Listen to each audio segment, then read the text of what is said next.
I just saw the Eight of Swords energy and now the Knight of Coins. What does that mean, Miss Yan? Meaning to say, it looks like this is you. Alam mo yun, parang I'm seeing someone here walking and then you suddenly stop.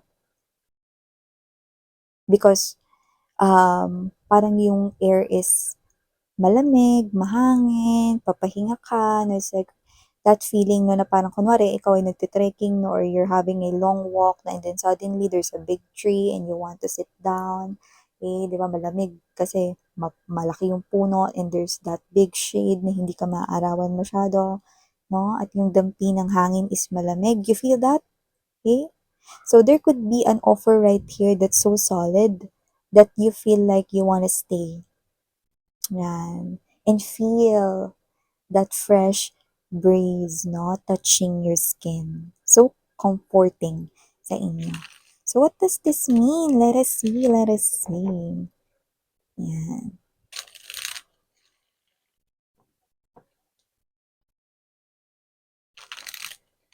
Is it love is in the air na naman ba? So let us see, let us see. Let us see, let us see. Let us see, let us see. Halina't chumismis sa love life mo.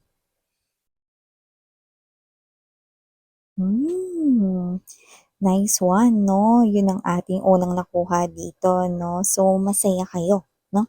Yun yung pinaka nakikita natin dito na it's like you wanna sing, no, ng happy song, no? Yung parang you're so happy right here, no? Pero, alam mo yun, parang may energy rito na ayaw mo masyadong ipagsigawang happy ka. Yan, no?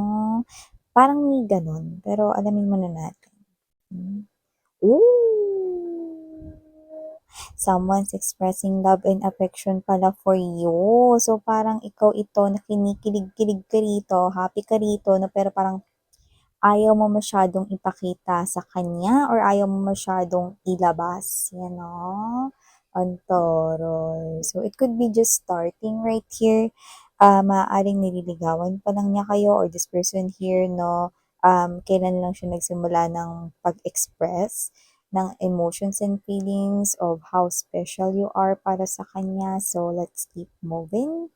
But this is a start, no, of a new connection, no? So, gumaganda, no, yung inyong takbo ng feelings and emotions, no? It's like, binibigyan niyo ako rito ng energy na gusto mo siya.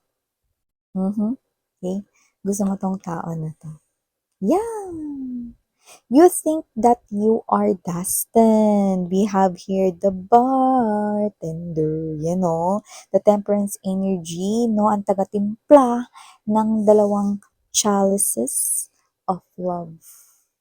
One chalice belongs to you and the other chalice belongs to that Page of Cups energy, the one expressing yung kanyang emotions and feelings for you. Yeah!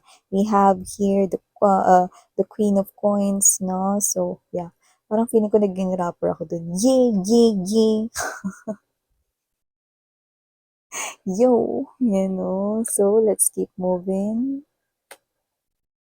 Yeah! Four of Wands. Yeah, kinikilig nga talaga kayo rito. Willing, dude.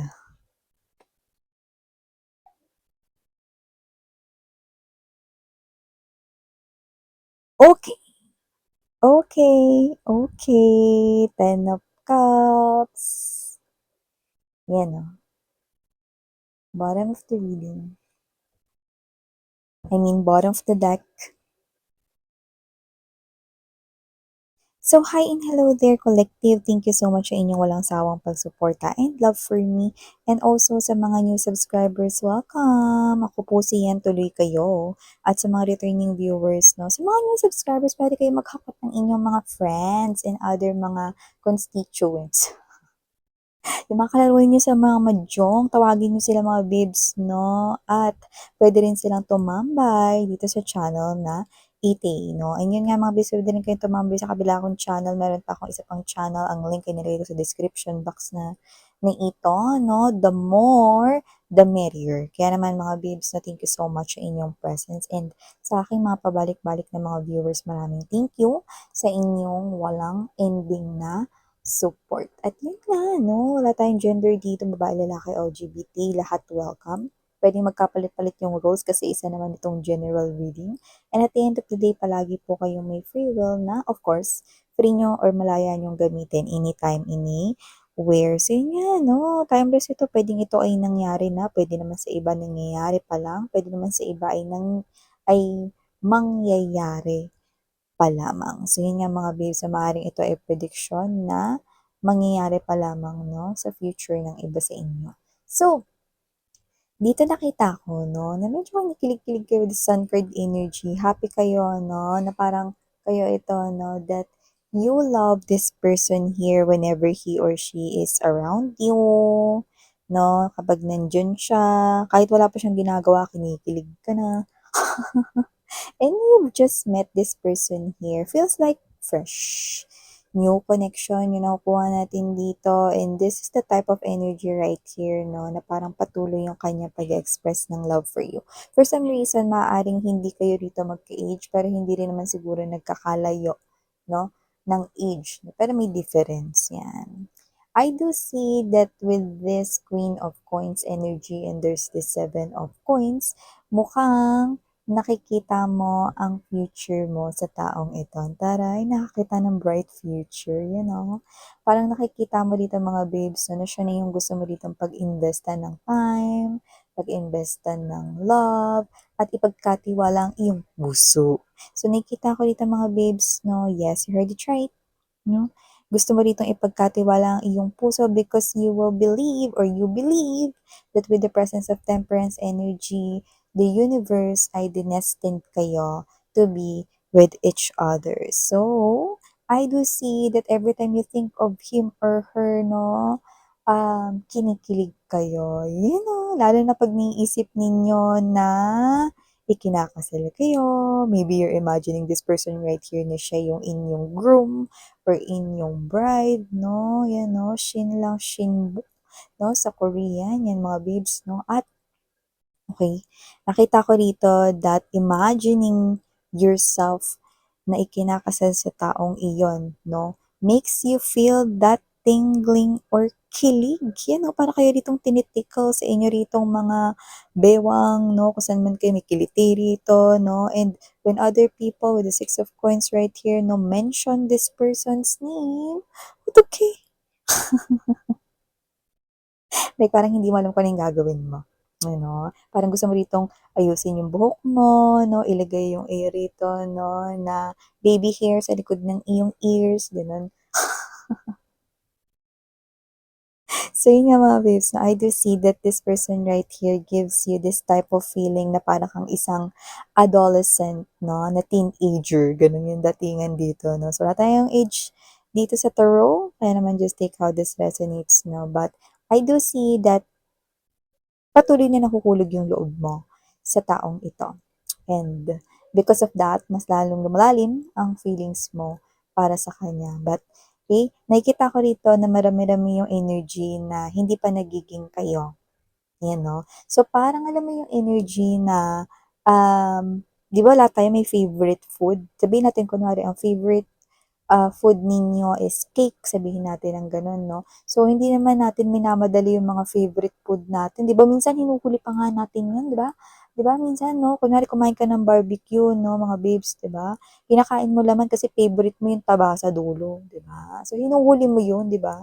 So, parang, ito yung klase ng energy na gusto mong namnamin, yung presence, yung sarap ng feeling, no? Hindi dahil sa hindi mo na yan marireceive pag kayo na, no? Kundi, yan kasi yung klase ng feeling na gusto mong maramdaman, no? And this is you na parang importante sa'yo yung mga ganitong klase ng moment, no? So, nakita ko dito that this is you, you're really savoring, no? Yung moment na ito with this person here. And you're not rushing into something because you feel na pwede ka na ritong magstay. Parang the search is over, no? parang yung love is right before your eyes na. Yan, diba? So, kung sino man tong energy na to mga babes, so nakikita ko rito na mukhang nasagot nyo na ang tanong, no, kung pag-ibig na kaya ito. Yan, no?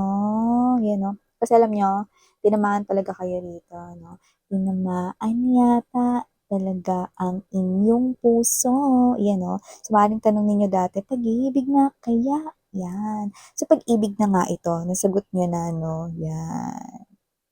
So, nakikita ko dito na kung sino man tong energy na to, no, you want to take it slow because you want to feel it. Gusto mong namnamin itong feeling na to, no? And di iba sa inyo iniintay nyo. May iniintay kayo rito eh, no? Na parang itatapat ko sa birthday ko, sasagutin ko tong tao na to. Eh, ano? Eh, matagal pa yung birthday mo.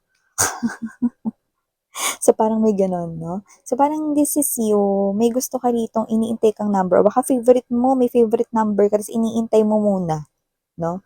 Na pag dumating na yun, sabihin natin, kunwari, 16 favorite number mo, no? Eh, ano pa lang, uno pa lang kunwari, no? So, syempre, maghihintay ka pa, no? Ng 15 days, no? Tapos, saka magpe-prepare, no? To make sagot, yes, dito sa taong ito, no? And you will be officially together. So, iba kahit anong number gusto ninyo, no? Pwede favorite number ninyo or pwedeng gusto niyo yung number na yun kasi ganun din yung birth date ninyo, no? May mga ganong klase ng energy. Or iba iniintay ninyo na mag-birthday siya kasi yun yung regalo na gusto niyo ibigay sa kanya. Yung, alam mo, wala akong dalang regalo sa iyo eh, pero sasagutin na kita ngayon. Yan, oh, see? Pinakamagandang regalo yun sa kanya. No? Basta meron ka ditong parang iniintay, other birthday mo, birthday niya, no? Yan. So, nakakita tayo ng ganong klase ng energy. So, nakikita ko dito na posibleng nakilala mo siya talaga. Parang kailan lang kasi, parang fresh na fresh lang talaga, no? Parang siguro mga few months ago, no? O yung iba pwedeng matagal mo na siyang kilala, pero yung ligawan is puwedeng kailan lang nagsimula, 'yan. So, nakita ko dito ng pagbigay siya pagdating sa'yo, hindi ka niya pinagdadamutan ng oras at yung iba maganda yung trabaho at posibleng may posisyon sa trabaho. 'Di ba minsan 'pag may posisyon sa trabaho, busy, hectic ang schedule. Yung 'pag tiningnan mo yung organizer or yung planner niya, lahat may sulat. So, nakita ko dito na kung sino man 'to, busy man siya rito, no, this person makes time for you. This person here, make sure na nakapaglaan siya ng time para sa'yo. Okay? That's why, okay, I'm seeing na talagang kinikilig ka dito, no, because nakikita mo yung mga efforts niya. At yung mga efforts niya ay magpi-pay off dito dahil nakikita ko dito that it's already a yes. Hindi mo pa siya binibigyan ng sagot by word, pero yung nararamdaman mo rito, no, it's like you're happy na nililigawan ka niya rito, no. You love what this person here is doing for you and parang ikaw to na, gusto ko pa ng more. More kilig moments pa, more actions pa nakikiligan ka, no. So, this is you na kahit na hindi mo yan masyadong i-show, Sun card right here, no, is giving me this type of message that super happy ka that this person here, no, ikaw yung pinapakitaan niya ng ganyan, ng love, ng affection, ng mga efforts, 'di ba? So, parang nakikita ko dito na kung bibigyan mo siya ng grade, A++, yan.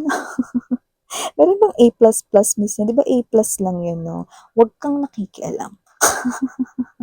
Sonsing Mimi, ano, ako kasing Sonsing Mimi niyo rito. So, ibig sabihin, no, nakikita ko dito na super pasado itong tao na to the point na nag-add ka pa ng isa pang plus. So, A++ ang kanyang grades dito mga babes, no? At kung ito man ay, mga babes gagraduate, nakikita ko rito, no, na hindi lang siya rito basta yung pinakamataas, no, na rank dito, no, na halos mag-i-speech in front, 'di ba? Of many people. No? So, nakita ko dito that this person here, ibig sabihin na, this person here will be proud of you at sasabihin niya rito sa lahat ng mga loved ones niya rito na kayo na kapag naging kayo na. Ano, ibig sabihin, ipapakilala niya kayo, no? Aaminin niya sa lahat ng taong andito. Yan, no? Aaminin niya sa lahat ng taong nandoon, na kayo na, 'no, kapag nangyari 'yun. So, nakita ko ngayon parang sino-suppress mo pa yung feelings mo, 'no, pero this is you, you're enjoying that feeling of being happy, happily in love with this person right here. Feeling mo natupad na yung wish mo, 'no, kasi parang ikaw 'to na parang may mga nanligaw sa'yo before pero hindi ganito or hindi mo naramdaman yung feeling na gusto mo na ritong mag-stay sa taong ito, hindi mo naramdaman yung feeling na na kailangan ko ng huminto sa paghahanap kasi nahanap ko na yung the one, no, like hindi. Okay? This one's rare. This one's different, no? So I do see that you want to hold and keep this person here for good and you see a brighter future dito sa taong ito compared sa mga naging previous lovers mo or previous na nagtangkang manligaw or mag-express ng feelings sa'yo. Wala tayong gender dito. LGBTQs, of course, welcome din kayo. But you're seeing yourself happy ending with this Ten of Cups energy with this person. See, look at that. Hawak kamay and this person here is holding your bewang and you're doing the same thing. It's like, this is you welcoming your new life together. This person right here. Kung like mo na siya, love mo siya rito, no? Tingin mo, ganun. This person here, more na mas like ka niya. And more na mas mamahalin ka niya rito. At mas mamahalin ka niya lalo kapag nagkaroon na kayo ng mga anak, no? Yung iba rito, nakita ko rito na possible na hindi kayo biyayaan ng anak, no? Pero nakita ko rito that you will be the most precious na tao sa kanyang life, no? Naiingatan niya, no? Habang buhay. Okay? Feeling niya rin kasi answered prayer kanya. Kaya kung feeling mo wish fulfillment mo siya, ganun din siya sa'yo. Ay, talaga naman. In lababo yan. See? So, yan mga babes na namnamin na rito ang pagiging in love dahil deserve mo yan. So, yeah, thank you so much. And again, I'm yan Sarang Heal, Love and Light. Annyeong!